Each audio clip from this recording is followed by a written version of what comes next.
Hello student, this is your English lecture for standard 8.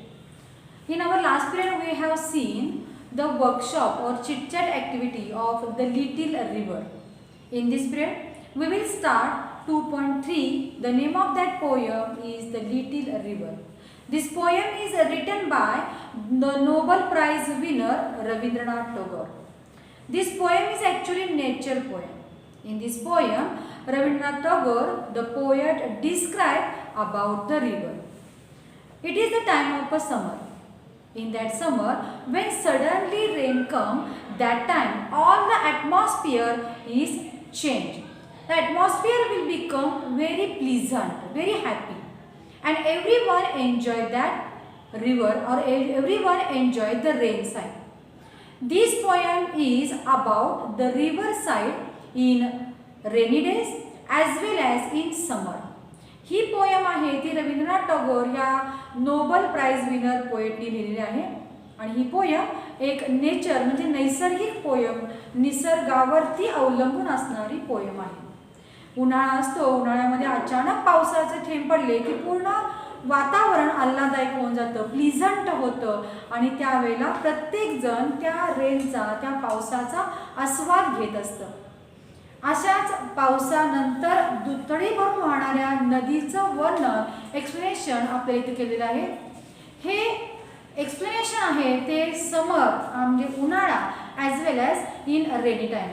उन्हाळा आणि पावसाळा ह्या दोन्ही ऋतूमध्ये नदी कशी वाहते, नदीच्या आजूबाजूचं वातावरण कसं असतं हे रवींद्रनाथ टागोरांनी खूप छान प्रकारे आपल्या इथं पुढं व्यतीत केलेलं आहे. Now let's open page number 37. Some unfamiliar new words are there in this poem. When I explain that poem, I also explain the Marathi words for that new words. After my teaching, you have to write all that new words in your notebook and write their meanings. Okay? So open your textbook page number 37. The name of our poem is The Little River, written by Rabindranath Tagore. Our little river, it meanders along. In summer, the water is only knee deep, and the cows and the cats can cross it with the ease. For the banks, though high, are not too steep. No sign of slip. The sands shine bright. On one shore, cash fields blossom white. Chirping mynas through that side, the jackal's howl is heard there at night. Across lie groves of mangoes and the palm, the village priests dwell in their cool shade. Girls and the boys bath close to the bank, splashing with their gumchas as they wade. At dusk and dawn, once their bath is done, the deep washcloths to trap small fish. To their household tasks, the wives return, having used a river sand to sour each dish. In Ashad, the clouds gather, the waters rise, the rivers in spite, the current grows strong. The air is rife with bubbling sounds as the muddy torrent swirls along. The woods on shore strive to life again, and our village wakens to celebrate the rain. Now see, first stanza. Our little river, it meanders along. In summer, the water is only knee deep. It is the time of summer. पहिल्या स्टांजामध्ये समर मधली river explain केलेली आहे. In the summer the water is only नी deep. नी म्हणजे गुडघा, नी deep म्हणजे गुडघ्यापर्यंत. उन्हाळ्यामध्ये जी नदी आहे त्या नदीतलं पाणी हे गुडघ्यापर्यंतच असतं, त्याच्यापेक्षा जास्त पातळी उन्हाळ्यामध्ये पाण्याची नसते. Our little river it meanders along. वळण घेत घेत आमच्या गावातली छोटीशी नदी वळण घेत घेत या ठिकाणावरनं त्या ठिकाणी जात असते. And cows and the cats can cross it with ease. Cows म्हणजे गाई, कार्ट्स म्हणजे बैलगाड्या. उन्हाळ्यामध्ये पाण्याची पातळी ही गुडघ्यापर्यंत असते, त्यामुळं इझिली गावामधले असणारे गुरे ढोरे बैलगाड्या त्याच्यामधून इकडं तिकडं पास होत असतात, जात असतात. For the banks though high are not too steep. आणि बँक म्हणजे काठ. नदीचा काठ हा अतिशय उतरता असतो. No sign of sleep, the sand shine bright. अशा या उन्हाळ्यामध्ये नदीच्या काठावरती जी वाळू असते ती वाळू ब्राईट असते, चकाकत असते. ऑन वन शोर काश फील्ड्स ब्लॉसम व्हाईट. नदीच्या काठावरती जी छोटी छोटी झाडं असतात त्या झाडांना पिसांसारखे लहान लहान फुलं येतात. नदीच्या शोरवरती जी झाडं आहेत त्या झाडाला फुलं येतात आणि ती फुलं पिसांसारखी खूप छान असतात. Chirping mynas through that side, the jackal howl is heard there at night. नदीच्या किनाऱ्यावरती जी पक्षी आहेत त्याच्यामध्ये मैना आहे, ती मैना चिवचिवाट करत असते किंवा ती अखंड ओरडत असते. आणि लांब कुठेतरी जॅकल हाऊल, जॅकल म्हणजे कोल्हा, हाऊल म्हणजे किंचणे किंवा कोल्हा काय करतो, केकळणे. लांब कुठेतरी रात्रीच्या वेळेला कोल्ह्याचं ओरडणं सगळीकडे ऐकू येत असतं.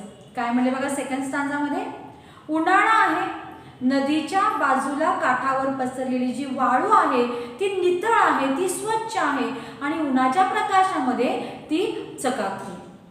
आणि त्याचबरोबर ती नदीच्या आजूबाजूला मैनाच आहेत आणि त्या मैना सुंदर आवाजामध्ये गाणं गात आहेत. आणि रात्रीच्या वेळेला कोल्ह्याचं केकाटणं हे गावातल्या लोकांना ऐकू येते. Across lies groves of mangoes and palm, the village priests dwell in their cool shade. बाजूलाच, नदीच्या बाजूलाच मँगो आणि पाम, मँगो म्हणजे आंबा, पाम आणि आंबा यांची शेती केलेली आहे, यांची लागवड केलेली आहे. The village priests dwell in their cool shade. गावामध्ये एक पुजारी आहे आणि त्या पुजाऱ्याचं घर तिथंच सुंदर अशा नदीच्या शेजारी जिथं गारवा आहे तिथं गावातला पुजारी ड्वेल म्हणजे राहणे, राहतोय. Girls and the boys bath close to the bank. गावामध्ये जी लहान मुलं मुली आहेत ते नदीच्या काठावरती, बँक म्हणजे नदीचा काठ, त्या नदीच्या काठावरती यथेच्छ आंघोळ करत असतात.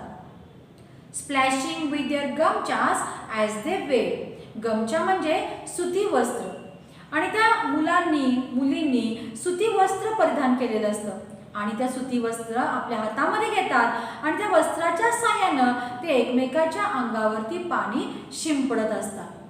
At dusk and dawn. Dusk म्हणजे संध्याकाळ, सूर्यास्त आणि डॉन म्हणजे पहाट किंवा सूर्य उगवतो ते सूर्योदय. At dusk and dawn, once their bath is done, they dip washcloths to trap small fish. ही मुलं काय करतात गावातली, एकतर सकाळी किंवा संध्याकाळी त्या नदीवर येतात, नदीकाठी मस्तपैकी पाण्यामध्ये डुंबतात, यथेच्छ आंघोळ करतात. एकदा का त्यांची आंघोळ झाली की त्यांच्याकडं जे वॉशक्लोथ आहे म्हणजे ज्याला आपण टॉवेल म्हणतो, त्या टॉवेलमध्ये ही मुलं त्या नदीमधले असणारे मासे गोळा करतात. To their household task, the wives return having used river sand to scour each dish. मुलांचं हे काम चालूच असतं आणि गावातल्या स्त्रिया त्यांची घरातली कामं आवरून त्या नदीच्या किनारी आलेल्या आहेत. ह्या गावातल्या स्त्रिया काय कशासाठी नदीच्या किनाऱ्यावरती आलेल्या आहेत, तर काही स्त्रियांनी आपल्या घरातली कपडे तिथे धुवायला आणलेले आहेत, काही स्त्रियांनी त्या ठिकाणी आपल्या घरातली भांडी घासायला आणलेली आहेत. नदीच्या काठाला जी वाळू आहे, सँड आहे, त्या सँडचा वापर ते स्कोर म्हणून म्हणजे स्क्रब म्हणून किंवा घासणी म्हणून करत असतात. अशा प्रकारे गावातली लोक त्या नदीचा वापर करत असतात. इन आषाढ, आता आषाढ महिन्यामधलं नदीचं रूप थोडंसं बदलतंय. पहिल्या 2-3 स्टांजामध्ये आपल्याला उन्हाळ्यातलं त्याचं रूप दाखवलं. आषाढ म्हणजे हा पावसाळ्यामधला येणारा भाग आहे. आषाढामध्ये कसं आहे बघा, in Ashadh clouds gather, the water rise. आषाढामध्ये काळे ढग जमा होतात आकाशामध्ये आणि पाण्याचं प्रमाण, पाण्याची पातळी जी उन्हाळ्यामध्ये डीप होती म्हणजे गुडघ्यापर्यंत होती, आषाढामध्ये पावसाची पातळी वाढल्यामुळं पाण्याची पातळी सुद्धा नॅचरली वाढलेली आहे. The rivers in spate the current grows strong. आणि नदीची पातळी ही दिवसेंदिवस वाढत जाते कारण पावसाचं प्रमाण वाढलेलं असतं.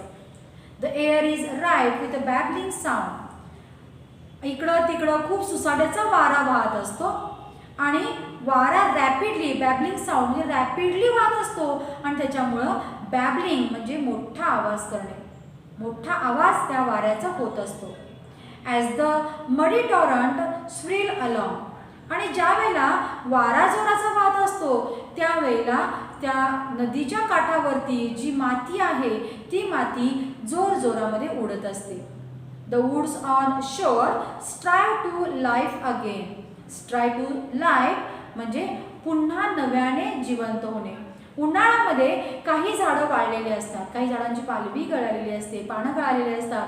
तर पाऊस पडल्यामुळं आषाढामध्ये त्या झाडांना, त्या वूडला, जंगलांना एक नवीन जीवन मिळतं, त्यांना बारीक बारीक पालवी यायला लागते. And our village wakes to celebrate the rain. आणि आपला रेन किंवा आपला पाऊस एन्जॉय करण्यासाठी पूर्ण गाव हे तयार असतं. This is all the poem. Now let's see the rhyming pairs from this poem. Along deep, it is rhyming pair? No. Deep is or deep steep. कुठला रायमिंग पेयर येणार आहे? आकडा 1 येणार आहे रायमिंग पेयरचा, डीप आणि स्टीप. दुसरा stanza मध्ये बघा, ब्राईट व्हाईट साईट नाईट. ह्याच्यामध्ये ब्राईट आणि व्हाईट, साईट आणि नाईट हे 2 रायमिंग पेयर्स आहेत. त्यानंतर तिसऱ्यामध्ये बघा, पाम, शेड, बँक आणि वेड. ह्याच्यामध्ये रायमिंग पेयर काय आहे बघा, शेड आणि वेड. फोर्थ स्टांजामध्ये बघा, डन, फिश, रिटर, डिश. रायमिंग पेयर कोण आहे? फिश आणि डिश. लास्ट स्टांजामध्ये बघा, rise, strong, sound, along, again आणि रेड.